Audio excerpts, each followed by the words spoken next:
কোরআনের আসল address, permanent ঠিকানা, পার্মানেন্ট বাড়ি কোন জায়গায়? সুবহানাল্লাহ।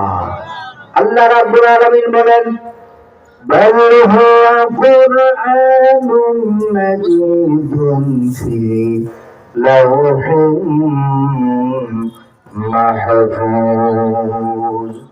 অতীব বরকতপূর্ণ মহান সত্তা সেই আল্লাহ রাব্বুল আলামিন, যিনি 30 পারা কোরআন লাউহে মাহফুজে সংরক্ষণ করেছিলেন।